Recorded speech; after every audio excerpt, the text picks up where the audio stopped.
It's after class for a minute. Talk about summer stuff real quick. That's right. Wanted to do it before class, but I ran out of time.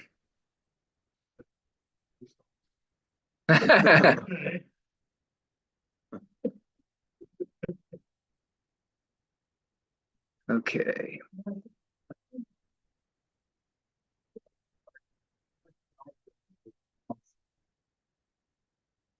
All right. Then when it's time for the video, then I'll come up and see if I can make it work. All right.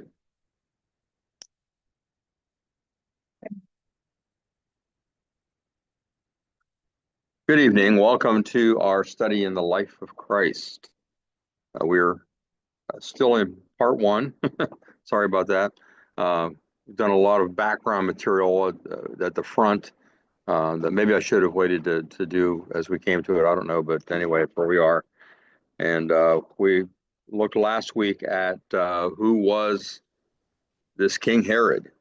And actually, he is one of several Herods in the New Testament. His particular designation is Herod the Great.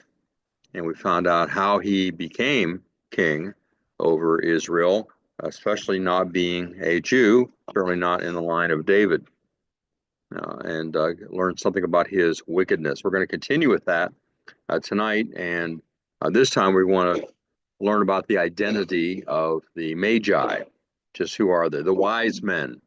There's a lot of misinformation around. In fact, most of what most people know about the wise men is simply not true. So we'll clear up all that tonight as well. But before we get started, let's have a word of prayer. Would one of you like to pray for our time together tonight? I appreciate that about you, John.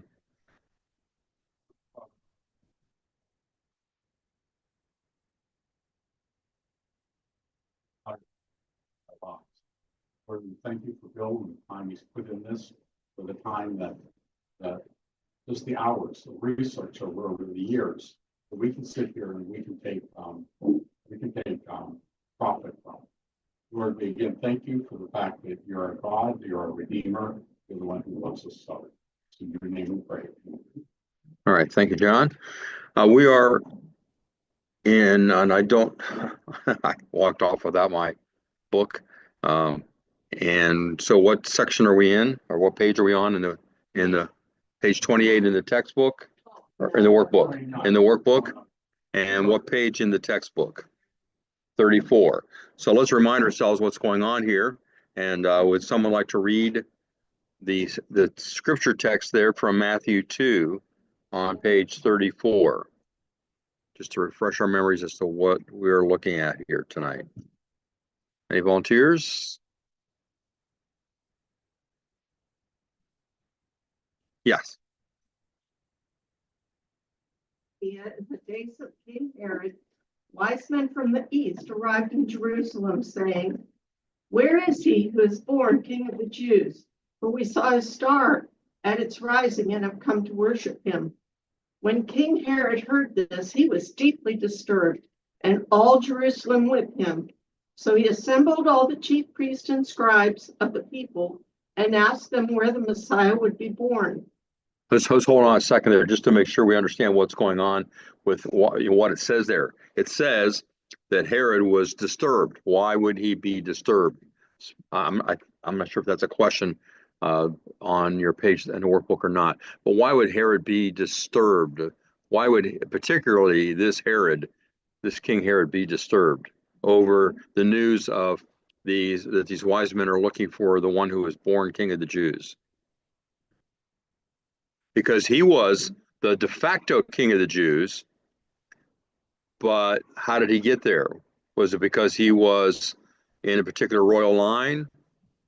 No, it was through political intrigue, and partly because of the influence that his father had earlier with the Romans, and then the Romans were very, what's the word I want? Let's just say with the Romans, then liked having Herod there, put him back into power when he had to flee when the Parthians invaded. Galilee and Jerusalem. And so he is a person who is the king because the Romans put him there. So what would it mean if someone came along and said, we're looking for the one who was born king of the Jews? Why would that have a particular meaning to him? Yeah, if someone's born into the position, that takes precedence over someone who just took it. Someone put him there. What had he done previously concerning those that he thought was a threat to his kingship? Killed them, including who? Who were some of the people he killed who he thought were a threat to his being king? Anybody write them down from last week? Yeah. Sons, wife, brother-in-law, mother-in-law, and his dog. Well, they didn't have dogs back then, John. I'm not sure anybody had any pets. The Egyptians had cats, but beyond that, I'm not sure that there were pets. So he killed his own family members.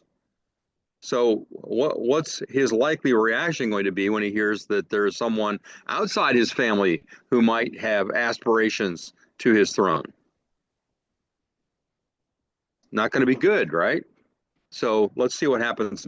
Continue happens here. Go ahead, Bonnie. So he wants to find out. Okay, this rival king has been born somewhere around here. Let's find out where he was to be born. Now, isn't it interesting? Who does he go to find out about the birth of this king?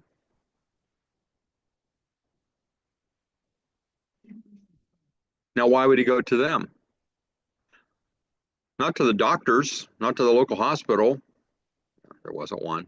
But why would he go to the chief priests and scribes? And what does it say about what he asks them? Read that for us, Bonnie.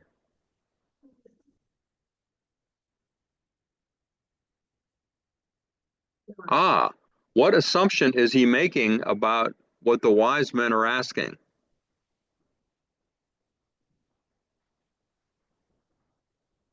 That there was a prophecy about whom?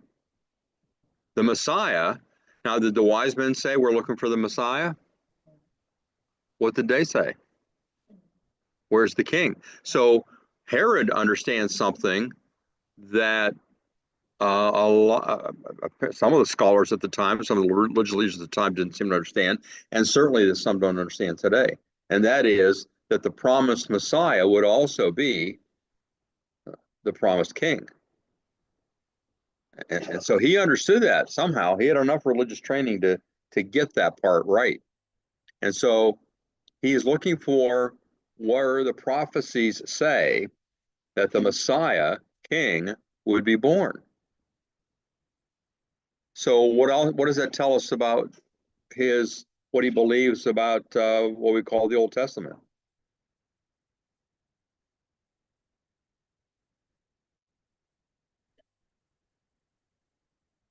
Yeah, it could be trusted. He assumes that the prophecies would be true. Now that puts him in an interesting position because his intent, contrary to what he says later, is not to worship the king, but what? To kill him. So on the one hand, he believes the prophecies to be accurate, which means he has to believe that God himself had inspired those prophecies, and yet he thinks that he can thwart the prophecies by eliminating the king. Isn't that something? The twisted minds of people. And yet people do that today too. They say they believe the Bible on one thing, but if you point out something else, I don't believe that. Or they want to pick and choose what they will believe. Well, either God gave us the word of God or he didn't. Well, we can't pick and choose. So some interesting dynamics taking place here within the mind of Herod that are fascinating for us to observe. Any questions or comments about that so far? Can you talk louder, John? We need to pick it up here.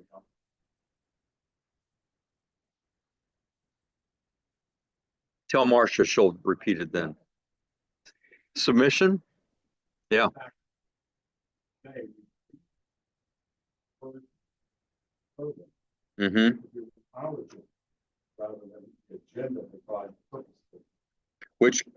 Which means that we also want a God that is submissive to us rather than us being submissive to God. And that, boy, that smacks right up against a lot of so-called Christian theology and teaching today. Yeah, exactly. Yes, well stated. All right, continue, Bonnie. Oh, any other comments? Don't you find that interesting about Herod? All right, go ahead. They told him, because this is what was written by the prophet. And you, Bethlehem, in the land of Judah, are by no means least among the rulers of Judah, because out of you will come a ruler who will shepherd my people Israel. All right, so we've gotten some insight into King Herod. Now let's find out just who are these wise men, or we three kings of Orient are, and why does their very presence present a problem for him? All right, so here we are. I think in your notes you may have this: the arrival of the Magi. Herod strikes again. So a few years before the time of the birth of Jesus, a messianic dispute had taken place between Herod and the Pharisees that became so acute that the Pharisees predicted Herod's early death. So things are kind of stirred up here just before the Magi arrive. Herod had the ringleaders executed. Of course, what else would he do? That's consistent with his character. All right, so now we want to look at the identity of the Magi, the coming of the Magi. So sometimes they're called wise men, and that is accurate, but somewhat inadequate. They're more than just wise men.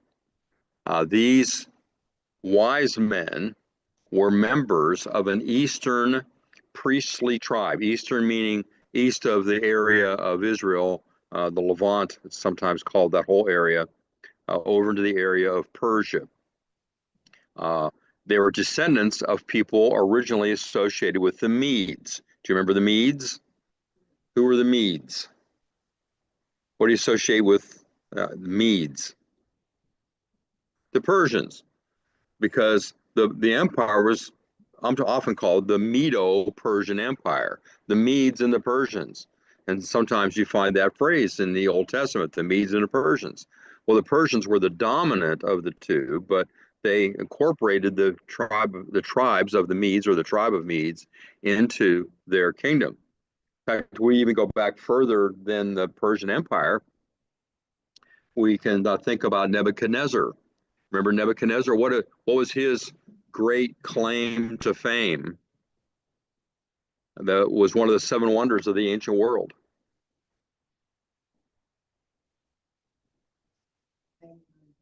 Yeah, Hanging Gardens of Babylon.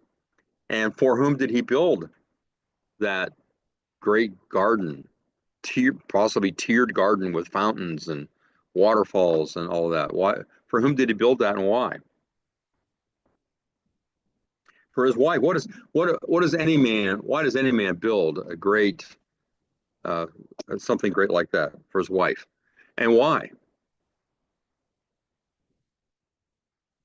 That's always the answer too, right? But why did he think that she needed it or would want it?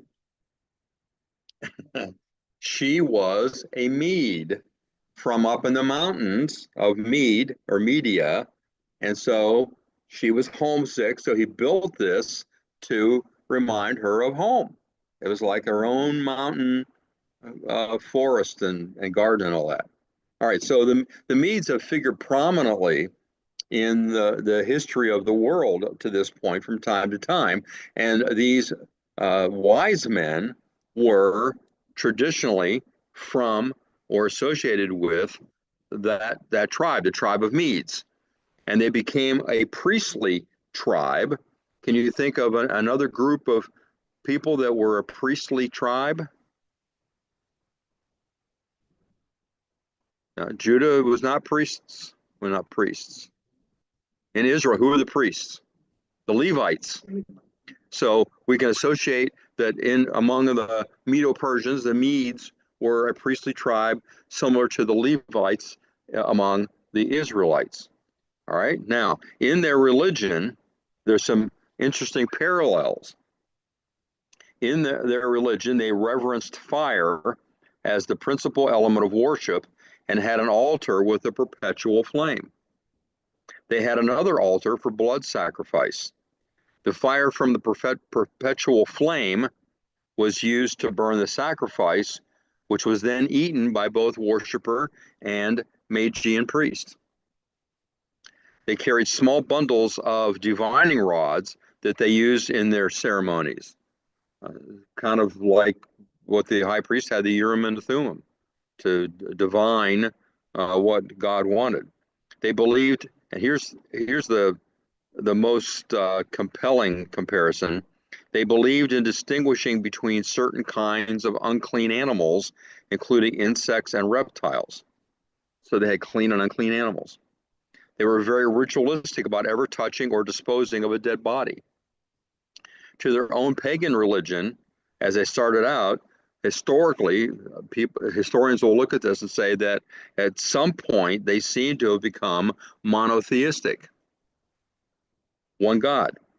Adding Judaism, and later many of them became Zoroastrians, which was a dualistic way of looking at the world, that there's a good God and a bad God that are always fighting it out, and you got to wait and see who's going to win.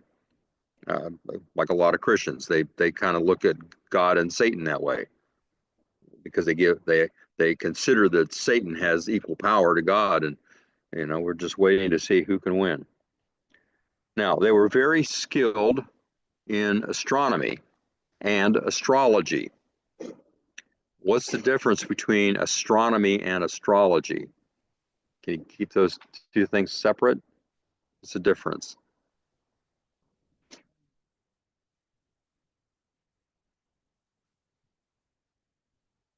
So astronomy is a study of the stars, and astrology is a study of the stars, right? What's different about it?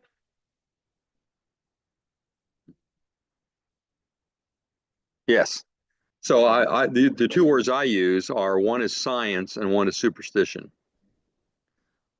And we understand that today.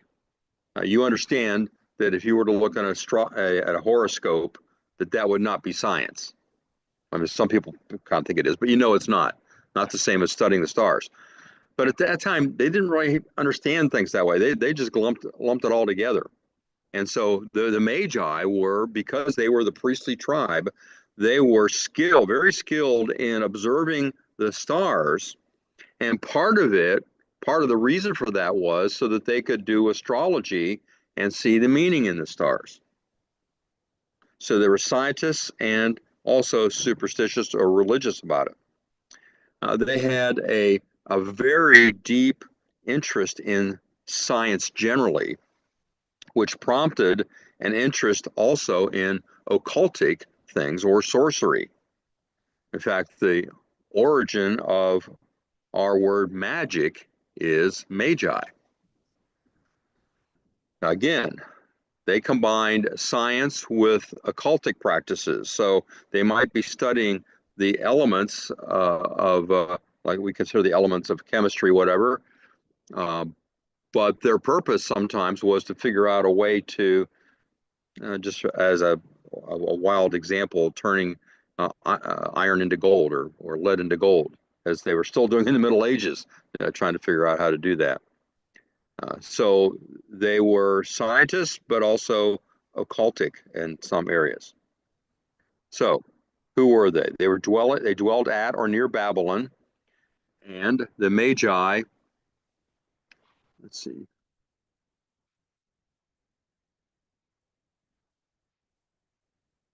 Here's some drawings of Parthian, and they're Parthians. They're in the area that at the time of Herod was Parthia, the old Persia, and these are some drawings of some kings. They ascended to places of prominence in the Babylonian Empire. We see that in Jeremiah 39:3, Daniel 2:27. And the Magi, well, you can see the hats they wear, and it kind of influenced some of our modern ideas about hats. That's where it came from. The pointed hats with stars on it. It's from the Magi, associated with magic. So they maintained a place of prominence throughout all four major world empires: the Babylonian Empire, the Medo-Persian Empire, the Greek Empire, and even the Roman Empire.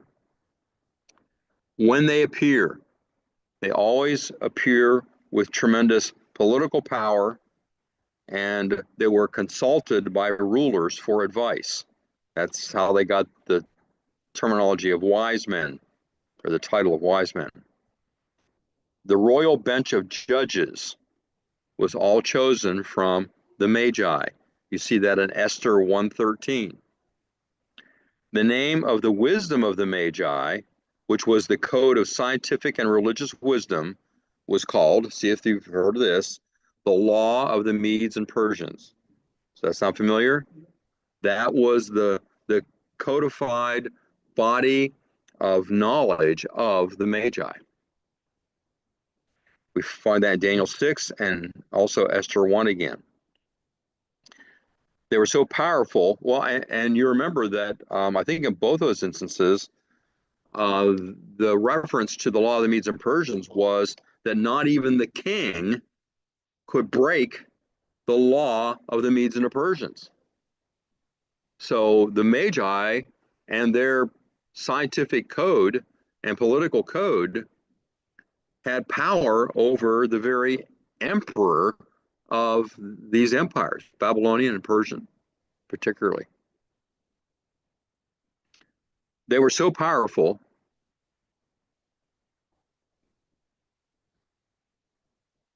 here's a statue of a Parthian prince. You can see what a Parthian looked like.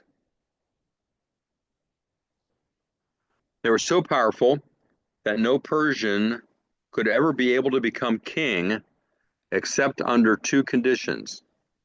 First of all, that he mastered the scientific and religious discipline of the Magi. So he had to take a test over the law of the Medes and the Persians. He had to know all that stuff. And then secondly, he had to be approved of and crowned by the Magi. Crowned by the Magi. In essence, the Magi, contrary to our Christmas cards and our Christmas songs, were not kings, but king makers. Now, what's the significance of that? Well, the wise men come into Jerusalem looking for the one who was born King of the Jews, not because they were foreign kings, but because they were foreigners looking for a king to crown someone king.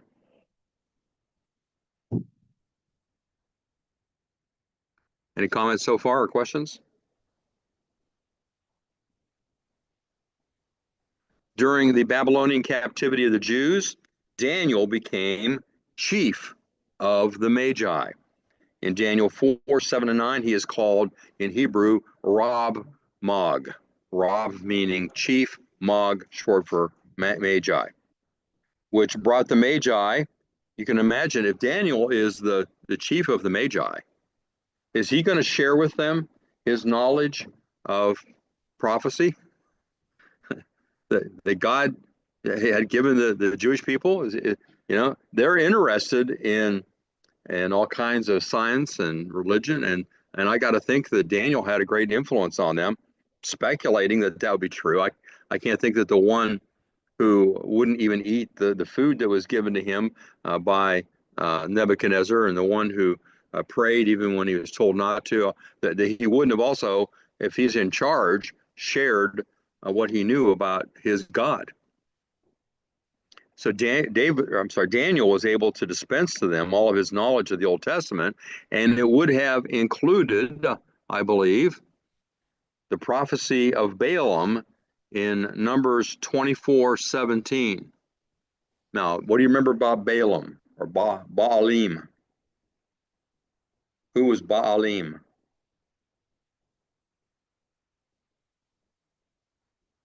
He had an important conversation one day with a donkey. Yeah, remember that? And the occasion was that the king of, I think it was Moab, wasn't it? Wanted him to curse the Israelites coming through his land. And the donkey kept turning aside because the donkey could see the angel of the Lord there with a sword. And Balaam or Baalim couldn't see it until finally the donkey turned and said, "Hey, what's up with you? You know, you keep beating me, and I'm just saving your life here."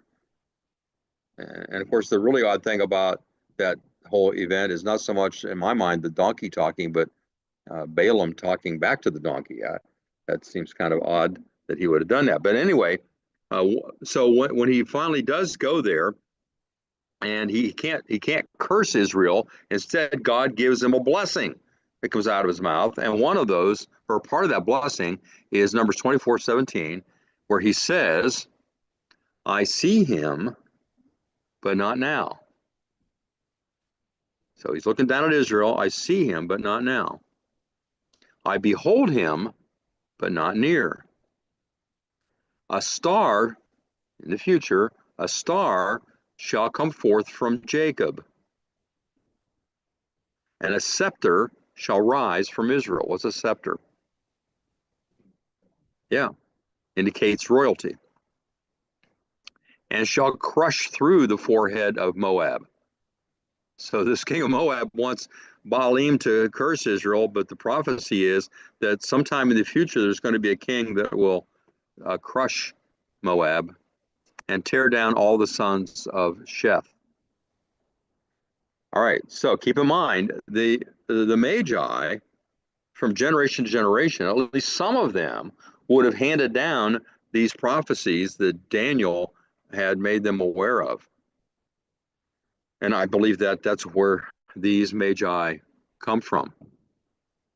All right, so at the time, as we looked before, in the Eastern or Parthian Empire, there in purple, which are the remnants of the old Persian Empire, there was a ruling body called the Megistanes, which acted kind of like the U.S. Senate, who were derived from the Magi.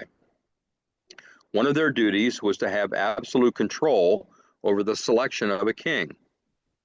Now, Rome and Parthia were violent enemies and often fought against one another in the vicinity of Israel or north of Israel in Syria. These Parthians, remember, had invaded Israel not too long before and helped Antigonus, who was a descendant of the family that defeated the Greeks, Antiochus Epiphanes, who wanted to eradicate Judaism from the face of the earth.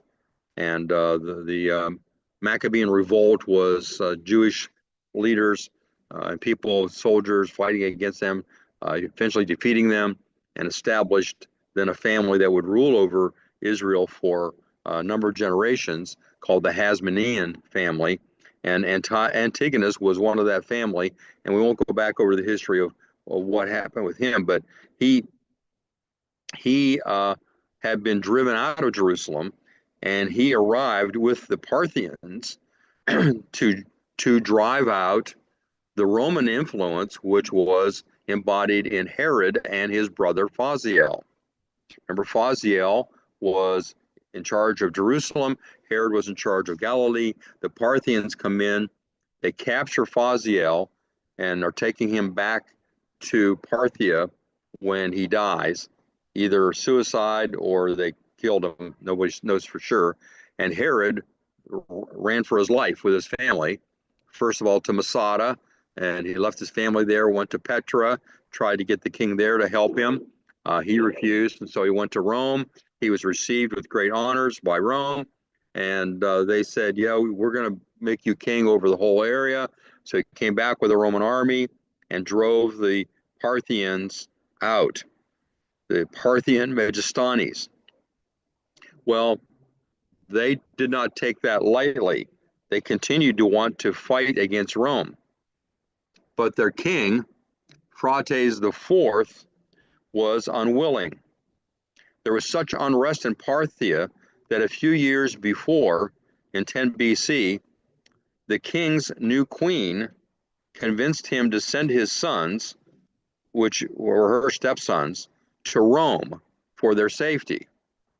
Cleared of any rivals to her son through Phraates, she poisoned him in 2 BC, and her son, Phraates, ascended to the throne. Now, these are coined. First, we have Phraates the fourth on these on the coin on the left, I think it is, and on the right, I think might be the stepson that came onto the throne, with his mother really behind it. Or it's on this one. Yeah, well, one was a repeat from the previous one. The one on the upper right is Phraates with his mother.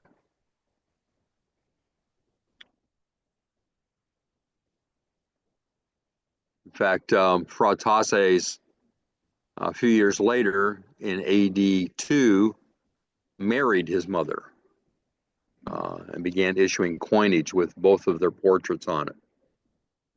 But anyway, so this guy, under the influence of his mother, doesn't want to fight against Rome. So at the time of Christ's birth, it's quite possible that the Magi were thinking of deposing him and were looking for a new king, a king of the Eastern Empire who could lead them against Rome. And at the time, as we have talked before, there was an expectation throughout the Mediterranean world of a world leader arising on the scene. So when the Magi arrived in Jerusalem in full pomp and riding camels, as we've seen all the pictures, right? All the movies and everything. But where did the Magi come from? They were Medes. And what do we know from what we talked about a little while ago concerning the Medes? What kind of terrain do they live in? Mountains. How many have ever seen camels in the mountains? Their feet aren't exactly made for mountains. So it's not likely, it's not logical to think that they would have come on camels. So where did that arise? Well, people in the Middle Ages knew almost nothing about the real geography and even history of the Middle East. And they knew that there were camels over there somewhere. So they just kind of made up this thing. Well, I guess they came on camels.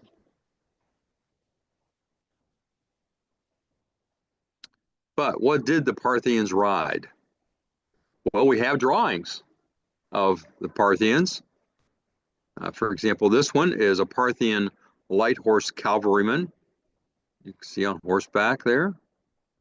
And here is a Parthian heavy horse cavalryman. Here is a ceramic plaque of a mounted archer. So guess what was important to Parthians? Horses. This is the Roman Emperor Valerian in AD 259, who he learned the hard way at a battle to leave the Parthians alone, when 70,000 men perished before the heavy cavalry of one of the kings there. There's a rock relief from the tomb of a ruler that shows Emperor Valerian and one of his allies kneeling before the king. Oops, I had an explanation there. And on a Parthian stallion. Strabo called the Parthian the most elegant riding horse in the Roman Empire. And haven't we heard of Persian stallions? It's still a thing today, that the Persians are known for their stallions. Have you ever heard of the Persian camel? No. Here's a drawing someone's made of Parthians on horseback.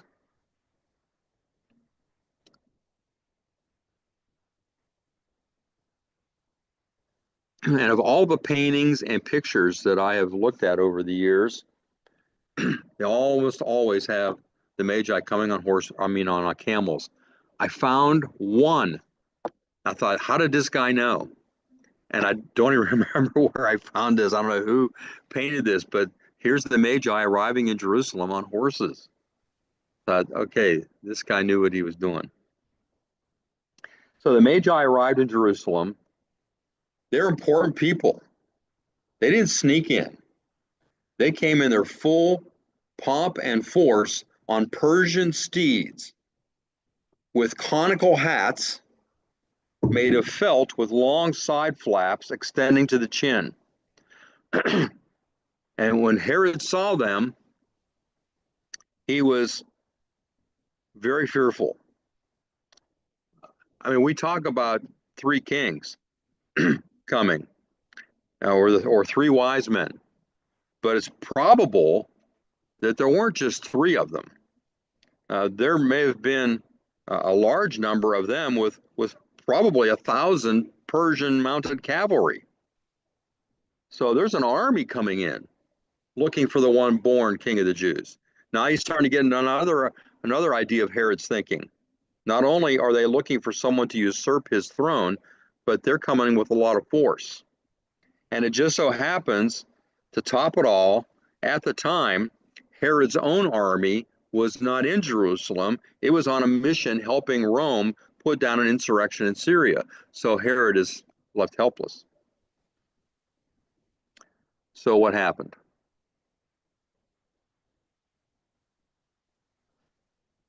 I don't know, you want some levity?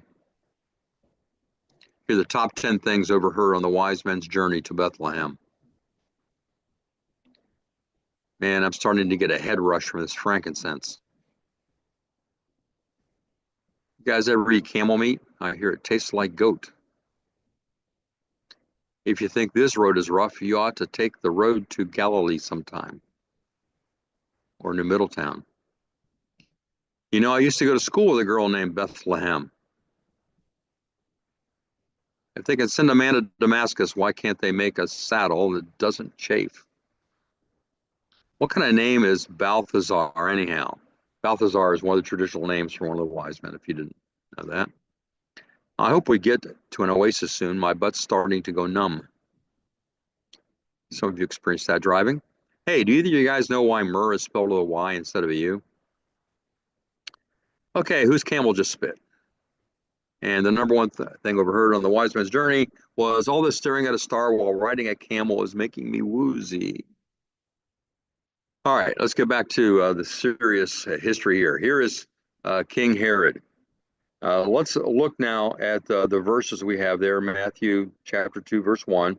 We've talked about the significance of them asking for the one born king of the Jews, because Herod was the king de facto, but not legally, at least according to Jewish law.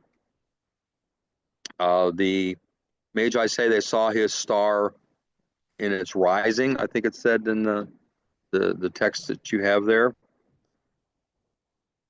And verse 3, Herod became agitated. Why is he so agitated? Well, he feared any challenge to his throne. And when the Hasmonean family took power after the Maccabean revolt, they said from the very beginning that their power would cease when the Messiah arrived. Well, Herod married a daughter of the Hasmonean family to kind of make a connection there, ended up killing her.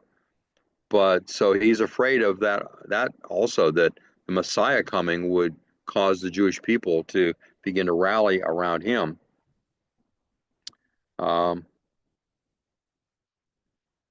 Some Jewish scholars had discovered that 76 generations had passed since creation, and there was a well-known prophecy that the Messiah was to deliver Israel from its foreign rulers in the 77th generation. Now, the other thing is, this is an army coming into Jerusalem from the same people, the Parthians, if maybe not even some of the same people, wasn't that many years later, who had driven him out of Galilee and caused his brother to die 30 some years before. In verse 4, gathering together the chief priests and scribes. Herod's inquiry, and it's imperfect tense, which indicates he just didn't send out one message. He was continuing to ask them, to gather them. It indicates that, as we said, that there was no distinction between this king and the Messiah.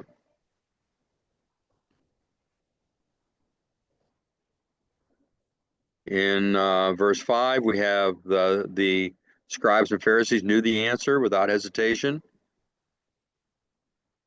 where the Messiah would be born, which is where David had been born, an anointed king. In that quotation from Micah 5, it says that Bethlehem is by no means least among the leaders of Judah.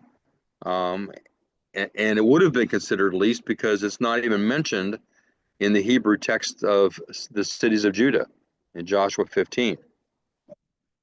The description is that of a ruler that is a shepherd. There'll come forth out of you a ruler who will shepherd my people Israel.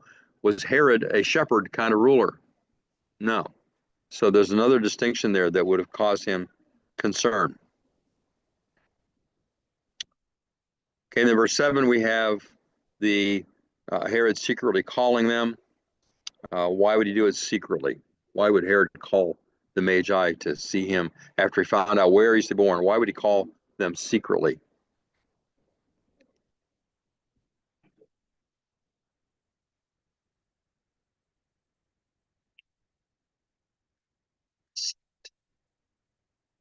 He's talking to the Magi.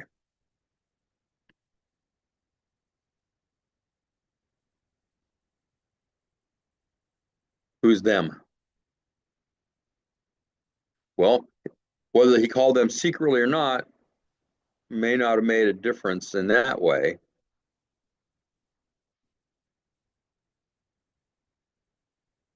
Yeah. Now, we saw before that all of Jerusalem was stirred up with him. Let's go back to that. Why would all of Jerusalem be stirred up if Herod is stirred up? Why would they care?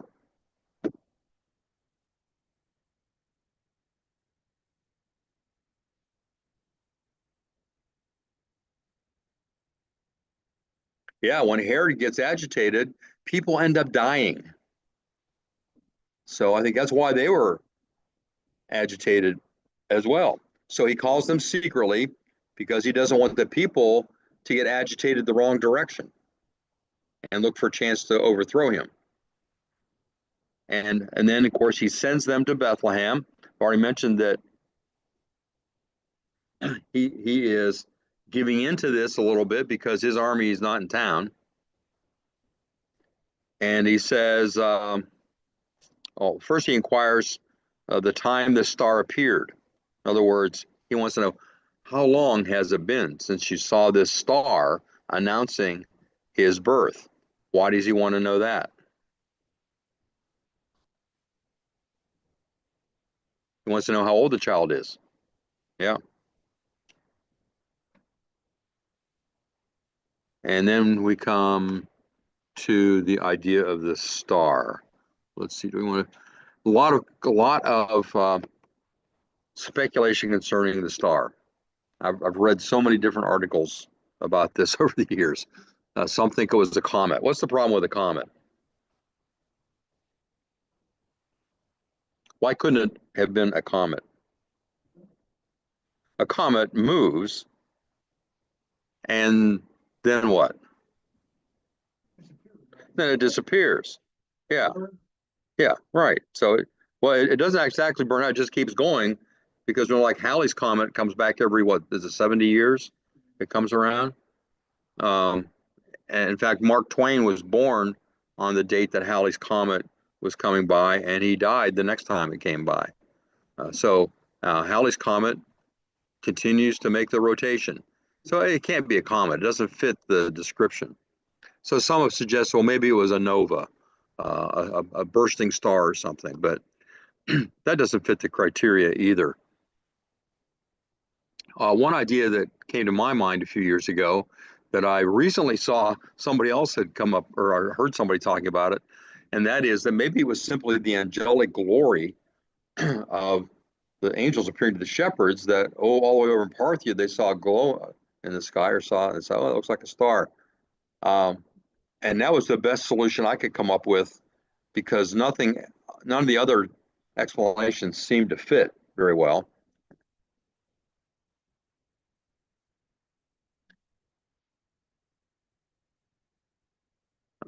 Yeah, and in fact, the best explanation is that it was a conjunction of planets.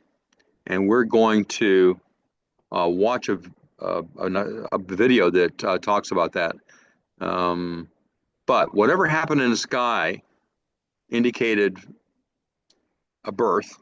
So it had to be something that indicated a birth had taken place. That had to be clear to these magi, these astronomers. It had to indicate kingship about that birth. It also had some connection to the Jews. So it had to be something in the sky that was connected to the Jews. It also must rise in the east, like most other stars.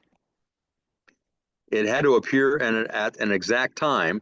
So it can't be something that had been around for a while and said, oh, I just noticed that. It had to be something that just appeared. And it was something Herod didn't know when it happened. That endured over a considerable period of time. And it went ahead of them as they traveled from Jerusalem to Bethlehem. And then the star stopped. So that's some specific criteria that's pretty hard to explain by anything. But I think that a guy by the name of Rick Larson, I want to get his name right, stumbled onto a solution. And so we're going to watch his explanation in a video called The Star of Bethlehem. Hopefully we are. He was a lawyer, not an astronomer, and got interested in astronomy, started studying the Bible, and saw that in the Old Testament, there are all kinds of references to stars and constellations.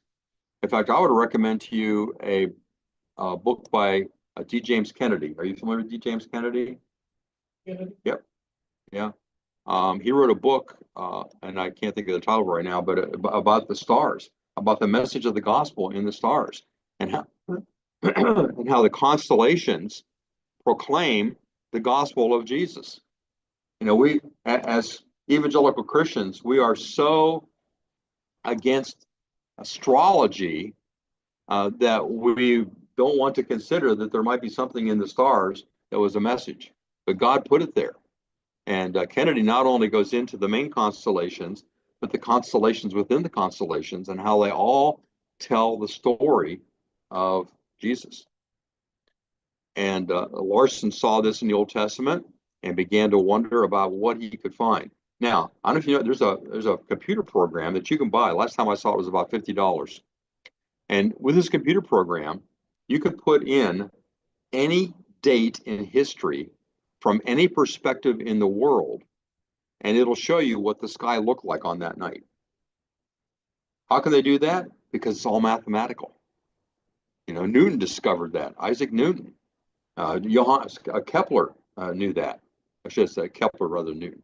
Kepler actually tried to find the Star of Bethlehem through his calculations. Unfortunately, he was looking in the wrong years. Larson figured out what the years were to look, and you'll be amazed at what he was able to find using this computer program. And the whole story is interesting, and I suggest you can get online and watch it, but we're just going to watch, I think, the part that talks about what he discovered concerning the constellations that the Magi saw. Oh, the planets coming together and where they came together in the constellations.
Scripture will talk about it here or not. He might have already talked about it.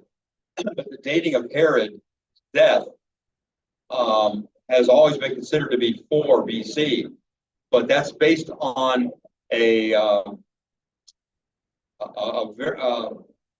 bad copy of Josephus's writings, which was discovered just recently that someone had changed Josephus's writings to indicate Herod's death, and he died in 1 or 2 BC, not 4. That pushes Jesus' birth to 1 or 2, not 4 to 6 or 7, as some people said before.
He doesn't know they didn't come on camels.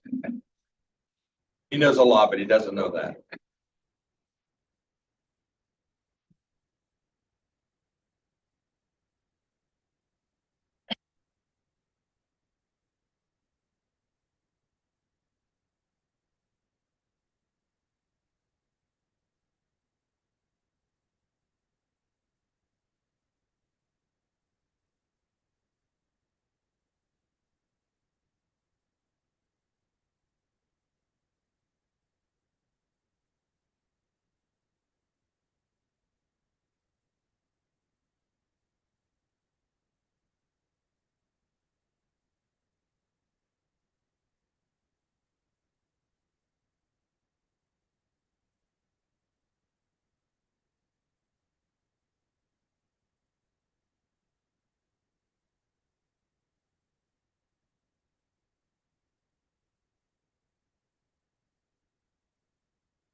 I know we're at the end of time. If you need to leave, go ahead.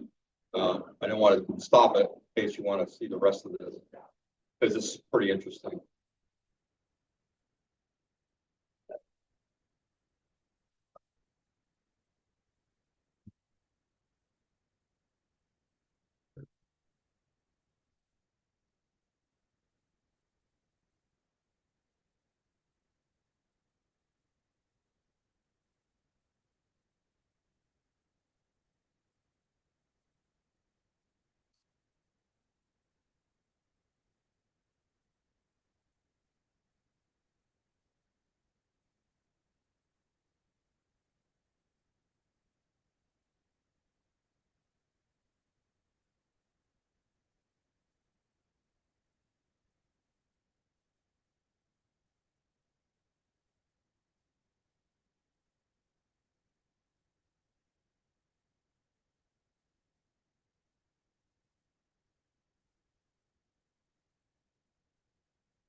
Isn't that interesting?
We can stop there, I think. Don't know.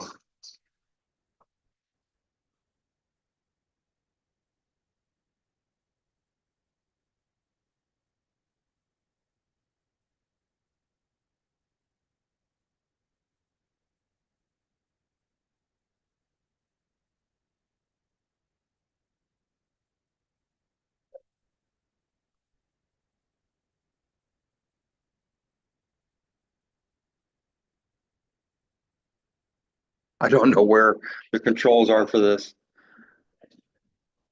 Uh,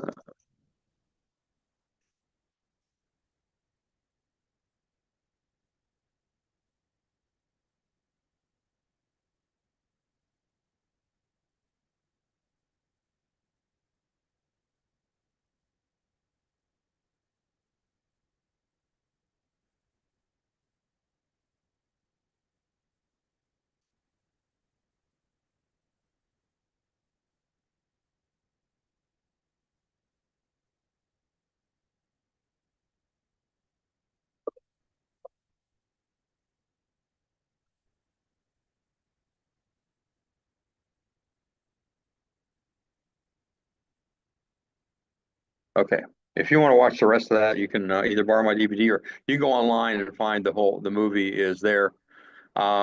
Pretty fascinating, don't you think?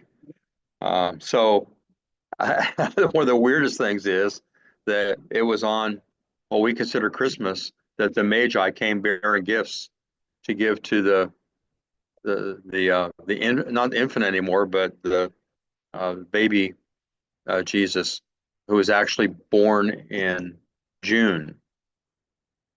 And I think the stars are conclusive in my mind that that's when it all happened. And boy, what an amazing story, amazing signs that God gave them. And the other thing I thought about was how all those things came together. But remember, the whole universe is mathematical. God started the process at creation. So it took thousands of years for these planets to get in the positions where they were. And God started that all at creation. Just amazing. I hope you enjoyed that. I think this might be our last time this spring. Next week is Mother's Day, and after that, I think Word of Life has awards, and so do we not meet during awards? I don't know for sure. We don't. So we'll come back in the fall with and continue following the birth of Jesus.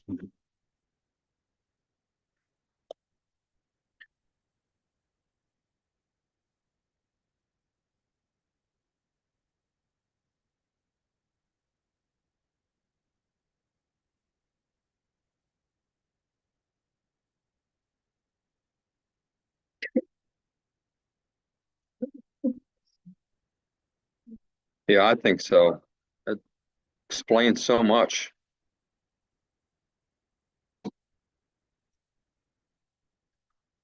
So glad I came across that some years ago.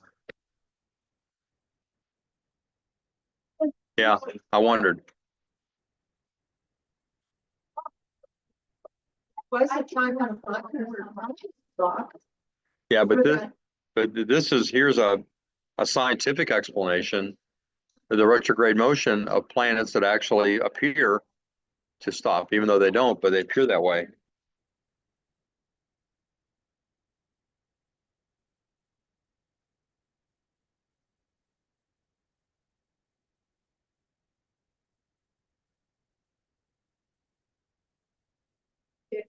Factory in camels, where the needs, media actually was.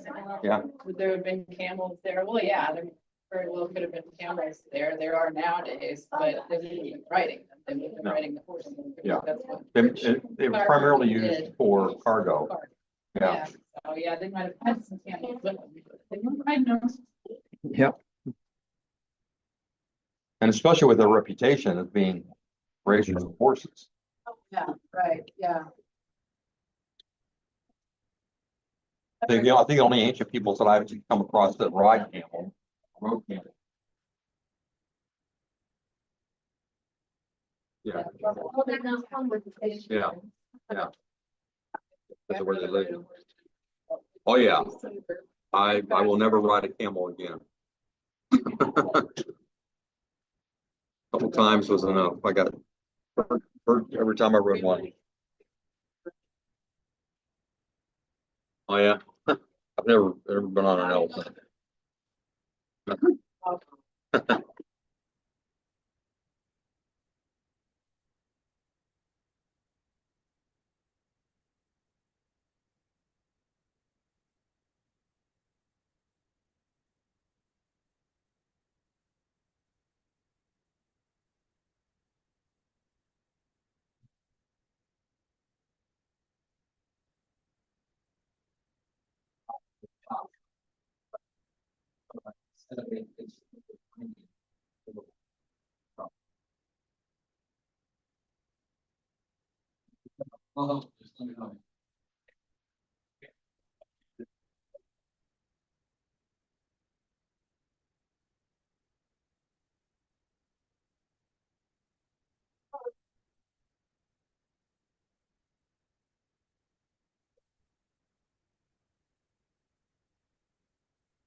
You can look over there.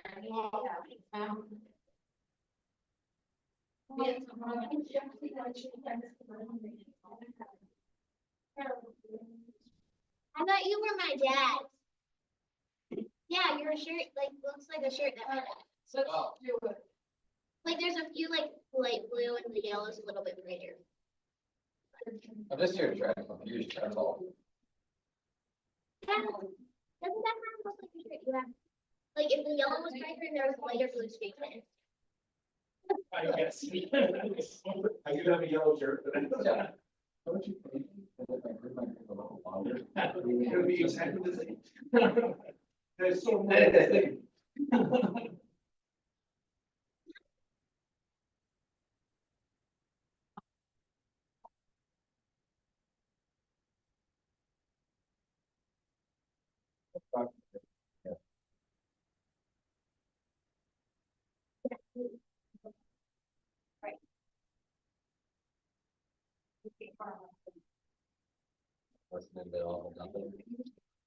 I remember when I was little, on the little cabinets under the TV, there's like the glass cabinets. And like, I would get like, if I, like I'd already played my video games for the day, or it was a school night, I would put like the plug area in like underneath the, like, corner of it. Pretend I would be playing video games. Oh, I did that. Well, like when I was little.